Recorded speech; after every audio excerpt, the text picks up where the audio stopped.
Bonjour à chacun d'entre vous, bienvenue sur Séphiroth et compagnie.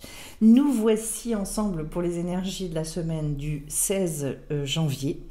Et donc, c'est un tirage de l'arbre des Séphiroth que j'ai fait aujourd'hui, qui est extrêmement subtil, très profond. Et par rapport à ce tirage, eh bien, je vais vous dire que cette semaine, il y a certainement nécessité de retrouver la connexion avec des choses en nous qui sont très anciennes, qui sont très vieilles, que l'on connaît, pour les avoir déjà vécues. Pour moi, il est question presque de se reconnecter à des mémoires d'anciennes incarnations. On peut parler aussi d'avoir cette soif, en fait, de se découvrir dans ces dimensions-là. J'ai la carte du chasseur ici sur laquelle je vais revenir. Et ici, j'ai la carte He, au niveau des lettres hébraïques, qui est une lettre qui est très féminine, qui va concerner notre monde. Donc, il est question d'arriver à profiter des plaisirs de ce monde, jouir vraiment de la vie, mais également de toute la sphère que l'on est capable, qu'on peut construire, notre sphère. Cette lettre a pour valeur numérique 5. C'est à un degré qui notamment, par exemple, entre en résonance avec les 5 mondes dans lesquels on navigue et à partir desquels on se nourrit, qui sont donc l'action, la parole, la pensée, le sentiment et le souvenir. Et le 5e monde, le monde du souvenir, est un monde extrêmement élevé. On va retrouver cette idée avec la carte des anciens ici, comme vous allez le voir. Donc j'ai l'impression de prendre un besoin de prendre énormément de hauteur et de partir en chasse. Alors en chasse de quoi ? Déjà de quelque chose qui va nous nourrir, de quelque chose qui va nous rassasier. Le chasseur, c'est aussi quelqu'un qui est très à l'écoute. Tous ses sens sont affûtés. Et je retrouve un peu cette idée-là avec la carte de l'aigle. Et c'est quelqu'un aussi, vous savez qu'initialement, la chasse, c'était fait avec, et surtout dans la tradition chamanique, énormément de respect pour la nature. Un vrai remerciement à la nature, que ce soit le végétal ou l'animal, qui nourrissait l'être humain. C'est-à-dire que c'était fait très en conscience. C'est le chasseur, non pas dans sa version dévoyée, je dirais, mais le chasseur dans toute sa finesse et son humanité, qui partage avec différents règnes en sachant très très bien ce qu'il doit à ces règnes-là. Voilà. Alors, je démarre et je vais commencer tout là où je vais commencer et on va faire l'inverse. Pour aujourd'hui, ça va être intéressant, je le sens comme ça. On va commencer au niveau de la Malchoute, donc notre monde, et je vais démarrer avec la carte de la roue médecine. Alors, je fais souvent des roues médecine pour justement faire en sorte qu'on dépasse certaines problématiques, qu'on ait des libérations ou des guérisons, en tout cas qu'on change l'espace dans lequel on est. On part dans la roue médecine au sud-est et on arrive au centre de la roue après avoir donc fait pas à pas, être passé par différentes étapes et avoir opéré, avoir eu des révélations, opéré des guérisons, etc. De telle sorte que quand on rentre au centre de la roue, on a eu la réponse, on a compris ce qu'on avait à comprendre. C'est une roue qui va représenter aussi tous les cycles de la vie. Et pour moi, en ce moment, la difficulté du moment, c'est qu'en fait, on est boosté. Je vous parlais de sphère tout à l'heure avec le He, et ben j'ai l'impression qu'on nous demande encore de rebouger, qu'on nous demande encore d'avancer. J'ai l'impression qu'il y a une espèce de rapidité dans l'évolution en ce moment qui est, je dirais parfois, peut-être un petit peu difficile. De toute façon, elle va forcément s'inscrire toujours dans des choses que l'on peut faire, hein, puisque la vie ne nous demande pas plus. Mais c'est quand même très très puissant en ce moment. Et donc, c'est à vous de décider, en fait, le temps que vous avez envie de passer dans chacune des directions. Et comment je vais passer ces étapes-là. Le tout, c'est de continuer à avancer et continuer à agir. Pour moi, c'est vraiment important. l'idée d'un grand voyage de guérison. Ce que je constate, c'est à quel point, en ce moment, il y a une soif, une envie, et j'ai envie de dire, il y a presque trop d'envie. Pourquoi trop, entre guillemets? C'est parce qu'en fait, on rentre beaucoup dans les efforts, et c'est pas par les efforts que ça passe. Je pourrais en reparler, mais très très important de savoir aussi que la vie, elle est partenaire avec vous et qu'elle va vous aider dans ces envies-là. Ensuite, donc, une fois que je suis capable de partir dans cette roue, partir dans cette évolution et ces cycles-là, je vais avoir la carte de l'offrande qui est le fondement de tout. Alors l'offrande, c'est beaucoup de questions par rapport à cette carte-là, je vous dirais. C'est tout ce que vous allez pouvoir offrir à la vie, offrir de votre personne, en présence, en écoute, en reconnaissance aussi. C'est très en lien pour moi avec la carte de la gratitude. Et j'ai la sensation de... Comment... Parce que pour moi, l'offrande, en fait, quand on arrive au stade où on arrive à offrir, mais en conscience, c'est pas dans le sens de rechercher un échange. Quand on arrive à faire une véritable offrande, c'est-à-dire qu'il y a une notion de gratuité pour moi, et bien derrière, en fait, on met aussi en route une espèce de cycle qui est extrêmement vertueux. Et le fondement de tout, je crois, c'est de se positionner en sachant qu'en fait, on est beaucoup là pour servir. Ça ne veut pas dire, et attention, je le précise tout de suite, que tout doit se faire dans la gratuité, ça n'est pas possible. D'abord, on ne vit pas dans un monde qui le permet, et que tout doit s'opérer sans qu'il y ait de limite. Je ne dis pas ça.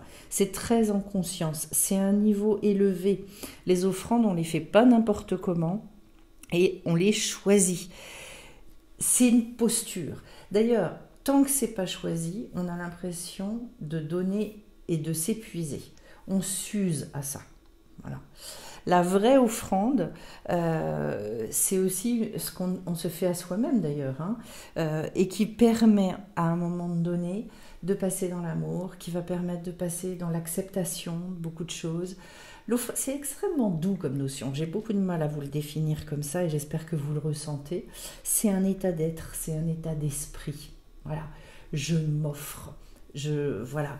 Et ça ne veut pas dire, encore une fois, qu'il n'y a pas de limites. Bref, je passe à la suite. Comment est-ce que ça se passe d'ailleurs, puisqu'ici je suis au niveau de la victoire, au niveau de cette grande reconnaissance des choses. Eh bien, j'ai la carte de l'enfant. L'enfant est celui qui, justement, lui, il sait très bien mettre ses limites. Quand il n'en peut plus, il n'en peut plus. Mais en revanche, quand il donne, il a une espèce de cœur. Alors, ça peut durer 2 secondes. Ça peut être le moment câlin, pof, et puis 2 secondes après, je repars. Parce que c'est très spontané, parce que... voilà. C'est d'ailleurs un peu à la manière aussi d'un animal. Vous savez, l'animal qui vient, j'ai un chat. Voilà. Quand c'est pas son moment, c'est pas son moment. Et quand c'est son moment, eh ben, hop, on y va. Il y a cet aspect, et c'est pour ça d'ailleurs que chez l'enfant c'est complètement gratuit. Il ne se force pas. Ben voilà, on a trouvé une bonne définition. Ne vous forcez pas. Quand je vous disais que c'était un état d'esprit, c'est vraiment ça. Au niveau du Netzar, de la détermination, de cette espèce de courage qu'il faut pour avancer, j'ai la carte de l'épée. Et donc ce qui va contrebalancer ça, c'est en revanche, je vous le disais, très en conscience, faut prendre ses décisions, savoir trancher les choses. L'épée, c'est pas là pour caresser, c'est quelque chose d'extrêmement... c'est tranchant, c'est froid, c'est-à-dire qu'en fait, c'est extrêmement clair. Voilà. L'épée, c'est un moment où on vous dit, c'est pas le temps d'hésiter, c'est pas le temps de perdre son temps à bavarder, non. Il y a vraiment besoin d'être extrêmement positionné, on le retrouvera au niveau du monde du milieu, et d'avancer et d'agir. Ça, et je pense que plus que jamais, et plus ça va mal à l'extérieur, et plus l'action vient résoudre tout un tas de questionnements, on n'a même plus de questions à se poser comme ça. Au centre et au cœur du tirage est Tiferet, et j'ai la carte de la sauvageonne. Comment vous dire ? L'équilibre, il peut se trouver que quand on est dans sa vérité la plus pure.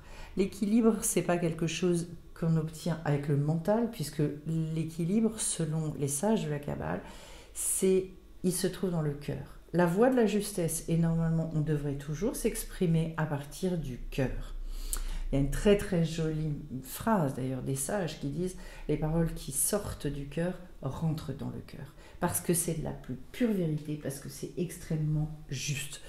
Donc, la base de tout, et ce qui crée cette sensation, et plus que cette sensation, le fait de pouvoir vivre en harmonie, c'est de s'accepter dans tous les degrés de notre être, ce qu'on aime, ce qu'on n'aime pas, et de savoir se montrer de cette façon. Voilà. Pour moi, un très haut degré des vrais sauvageons, entre guillemets, c'est-à-dire des gens qui sont eux-mêmes, tout simplement, il y en a très peu. Ce sont des perles, c'est une grande minorité. Vous savez quand vous êtes vraiment vous-même, quand vous êtes vous-même exactement pareil, les mêmes, quel que soit l'endroit où vous vous trouvez et quel que soit votre interlocuteur.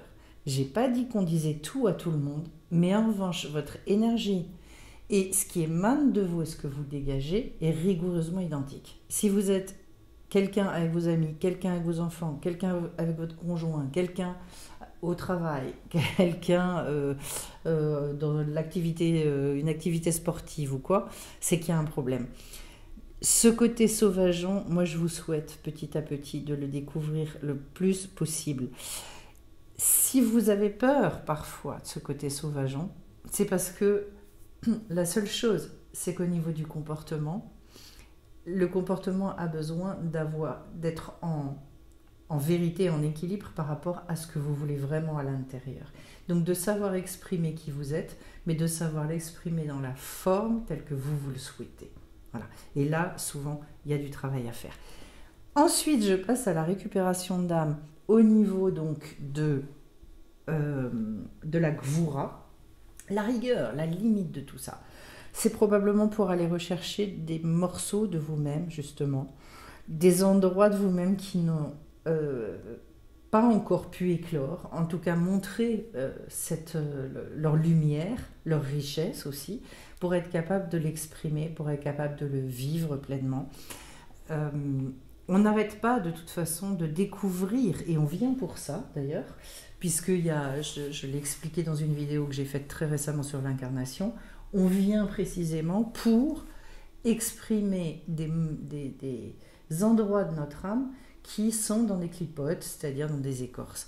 Donc là, il y a une partie de notre âme qui est parfaite et qui n'est que lumière, mais il y en a une autre partie qui, elle, vient justement pour opérer ces réparations-là.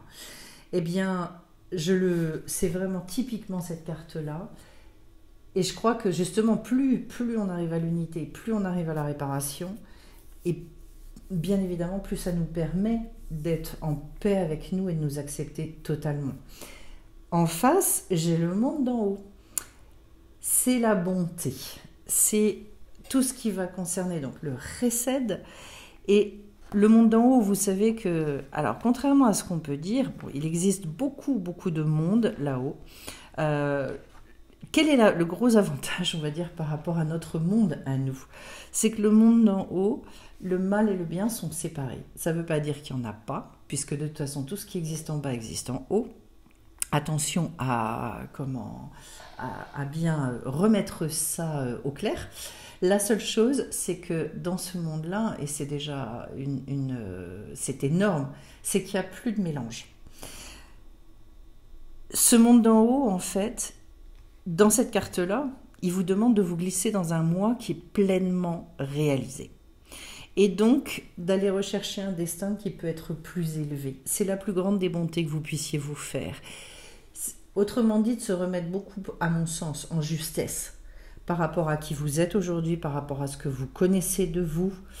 Alors, ce n'est pas forcément de renouveler. Pour certains, ça peut être de changer, de renouveler leur sphère, d'être dans cette transition qui est jamais facile à vivre.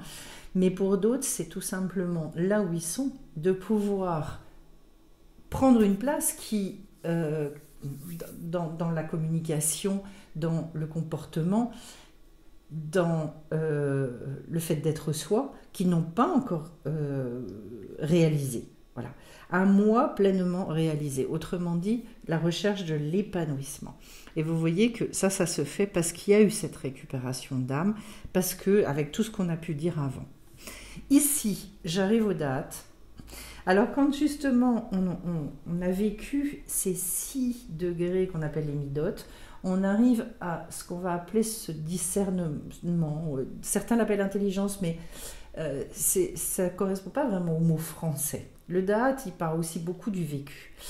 Et la carte des anciens, elle va justement nous indiquer tout ce savoir avec, alors pas seulement les aïeux, mais plus, je vais vous parler plus de mémoire collective, en sachant qu'il y a 2 aspects que je peux vous donner avec cette carte-là. La première, un besoin d'être totalement réparé dans son histoire propre de cette incarnation-là. C'est-à-dire, et toutes les personnes qui sont régulièrement dans la revisite de ce qui s'est passé dans leur vie d'avant, ça veut dire qu'il y a des choses qui n'ont pas été digérées et qu'il y a une difficulté à voir ce qui va se produire en allant de l'avant. La carte des anciens, déjà, vous demande de vous réconcilier beaucoup, beaucoup avec vos racines. La deuxième chose, c'est vraiment, je vous parlais de ces mémoires, cette grande, grande mémoire collective, à nous tous en fait, à toute l'humanité, on est cette grande bibliothèque de connaissances. La seule chose, c'est que la plupart d'entre nous n'en ont pas conscience et la plupart d'entre nous ne savent pas comment se connecter à cette bibliothèque pour avoir accès à toutes ces connaissances-là. Vous savez qu'à chaque fois dans votre vie, et c'est ce qui pourrait très bien vous arriver cette semaine, quand vous rencontrez quelqu'un et vous avez une impression de l'avoir déjà vu, déjà rencontré, quand vous entendez quelque chose, vous vivez une scène et vous vous dites « mais c'est bizarre, j'ai déjà l'impression d'avoir vécu cette situation ». Eh bien, c'est parce que effectivement, c'est le cas. Et parce que vous savez que dans le temps, dans l'invisible, le temps n'existe pas. Et donc parfois, on se connecte et on a cette capacité à avoir accès à des connaissances. Alors, vous allez me dire ce qui nous dépasse. Oui et non. Oui, si vous prenez que le côté humain. Non, à partir du moment où vous savez que vous avez déjà vécu plein d'incarnations et que vous avez vécu plein d'expériences. Et cette semaine, pour moi, c'est pas simple. Mais on nous demande d'avoir ce degré de connexion-là pour aller retrouver finalement, et ça va bien avec la carte de la récupération d'âme, pour aller retrouver des souvenirs qui sont extrêmement élevés. Au passage, je précise, puisque ici on est sur un degré 5 avec la lettre He, que le 5e monde dans lequel et avec lesquels on vit, nous ici, c'est ce qu'on appelle donc le monde du souvenir. Et donc c'est le monde le plus élevé qu'il y a. Très intéressant de constater ça, comme si finalement des portes s'ouvraient aussi pour qu'on puisse accéder à cette connaissance universelle. Voilà. Vous savez qu'on est, pour certains, notre âme, elle a un certain âge. Donc pour certains, ce sont des âmes qui sont extrêmement vieilles et des âmes qui ont une lumière et qui ont un rayonnement extraordinaire. La seule chose, c'est voilà, faut en avoir un peu conscience. Alors je continue et cette fois-ci, je vais aller continuer tout ce qui va concerner plus je dirais le cerveau entre guillemets de l'être humain, tout ce qui est plus de l'ordre donc de la sagesse, du mental, etc. Ici, on est beaucoup plus sur les 6 midotes dans tout ce qui concerne notre comportement. Je commence par l'intelligence et donc on est en lien avec ce monde du milieu, qui est un monde bien terrestre, bien matériel. L'intelligence, c'est de s'inscrire et d'aller rechercher ça dans le quotidien. Souvent, on me dit, mais par rapport aux échanges que je peux avoir, mais comment est-ce que je peux travailler tout ça? Mais je dis, mais laissez faire, parce que la vie, jour après jour, elle vous donne des exercices à faire. Alors ça, vous voyez, très intéressant. Inversion complète de positionnement pour savoir comment vivre dans le monde du milieu. C'est-à-dire, je ne me positionne pas comme le maître c'est-à-dire comme celui qui doit rédiger les exercices que je vais devoir faire. Moi, je suis l'élève. Je me fais élève de la vie. Et comment est-ce qu'ils se manifestent, les exercices? Eh bien, tout simplement parce que vous allez rencontrer un tel ou une telle, parce que vous allez être confronté à tel ou tel obstacle ou problématique, parce que vous allez avoir un conflit avec telle personne, parce que on va vous faire une proposition qu'il va falloir choisir. C'est-à-dire que les exercices, de toute façon, ne cessent de nous les envoyer. Mais le tout, c'est comment est-ce que moi, je vais faire cet exercice et comment je vais dépasser ce que j'ai à dépasser. Voilà. Avec ce monde du milieu, donc, une capacité d'avancer très très fort.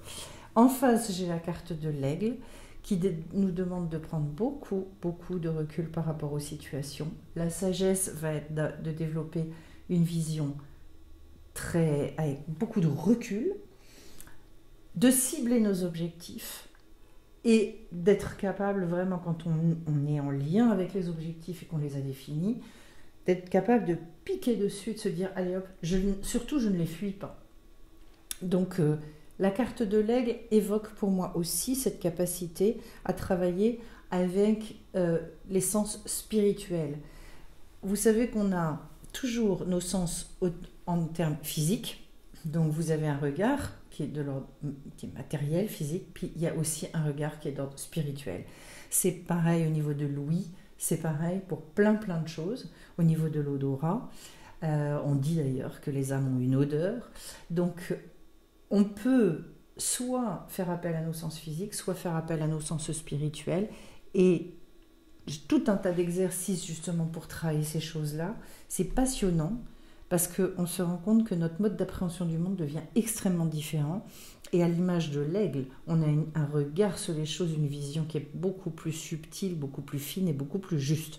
Et je finis avec cette très très jolie carte de l'arc-en-ciel.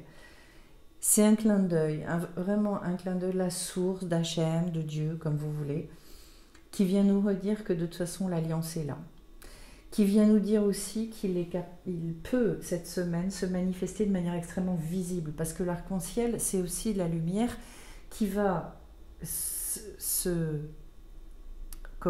colorer en se diffractant. En fait, elle va prendre ces 7 couleurs-là, qui représentent aussi les 7 chakras, etc. Le chiffre 7 étant toujours le chiffre très associé à notre monde. Et donc, peut-être attendez-vous à des manifestations visibles de la main divine. Comment est-ce qu'il intervient dans ma vie? Et voyez-les. On en est comme l'enfant au niveau de la reconnaissance. J'ouvre mes yeux et je regarde ça avec émerveillement. Comment est-ce qu'il est capable de se manifester, à quel point il est extrêmement présent, aimant. Voilà. Donc, demandez, comptez sur lui. Alors, bon, j'ai celle-là qui est tombée, Renaissance. Bon, ben ça, c'est magnifique. C'est très, très joli. Une forme de renaissance. Et j'ai envie de vous dire que de toute façon, la renaissance, elle passe indubitablement et obligatoirement par un regard nouveau, par des sens qui se renouvellent. Si on continue à percevoir les choses exactement de la même manière qu'avant, en fait, bon, et la carte qui se retourne autrement, c'est sagesse profonde. Si on continue à regarder les choses comme avant, on aura la même vie.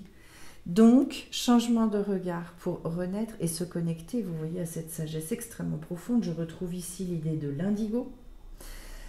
Et là, le vert qui me fait penser au cœur, c'est-à-dire comme si on disait, il faut relier cette partie du cœur dont je vous parlais tout à l'heure avec cette partie extrêmement spirituelle, pour faire en sorte de se laisser complètement nourrir, irradier, j'allais dire, par toute cette sagesse-là, et qu'elle vienne équilibrer cette partie du cœur. C'est sans doute le cœur qui doit renaître à quelque chose, le cœur qui doit se réouvrir, et voilà, en sachant que le cœur, pour moi, c'est vraiment au sens, je le redis, du centre de l'être. Le cœur, ça ne correspond pas qu'au monde émotionnel, c'est beaucoup plus vaste et profond que ça dans la tradition hébraïque. Et vous voyez, j'ai confirmation, parce que j'ai une belle carte de transformation À travers le merveilleux amour qui te tend les bras, tu te transformes à chaque moment vers toujours plus de lumière, toujours plus d'unité, toujours plus de sagesse. Réunification aussi. Mais j'ai envie de vous dire, cherchez-le dans la matière. Cherchez, ayez l'ambition de vivre de manière pragmatique au quotidien tout ce que vous arrivez à réaliser, à comprendre dans votre cœur, dans votre mental. C'est-à-dire qu'il y ait des applications très concrètes de tout ça, parce qu'on est dans un monde concret, qu'on a besoin de ça. Voilà, joli tirage qui me montre que quand même, globalement, la semaine va vers quelque chose d'extrêmement, je dirais, à la fois productif, mais pas de violence, ne vous forcez pas, beaucoup plus dans l'attention, l'intention, le regard que vous portez sur les choses et votre manière de les vivre. Avant de vous quitter, je vous redis donc qu'il y a une première rencontre informelle samedi 21 janvier à 10h. J'offre cette rencontre-là pour toutes les personnes qui le souhaitent. Le thème est extrêmement vaste puisque je parle de l'incarnation. Et donc, le but, c'est que vous puissiez poser toutes vos questions, puisque via Zoom, c'est quand même beaucoup plus facile que sur un chat, et que on puisse parler de tout un tas de sujets, même en ce moment, tout ce qui se passe aujourd'hui, et mettre en lien aussi avec l'actualité, si ça vous intéresse, pour mieux comprendre d'éventuelles difficultés que vous pouvez vivre et vous aider, comme d'habitude, à avancer toujours plus sereinement sur votre chemin vers l'épanouissement, vers la joie, etc. Eh bien écoutez, merci à tous ceux qui me laissent des commentaires, à tous ceux qui me laissent des likes. Vraiment, c'est toujours une joie. Merci aussi à ceux qui souhaitent soutenir la chaîne, voilà, via CotisUp. Le moment est propice puisque voilà, je suis amenée aussi à beaucoup bouger avec donc la parution du livre, puisqu'il va y avoir aussi toute la promotion du livre à faire. Et donc merci à ceux qui ont à cœur de soutenir aussi de cette façon.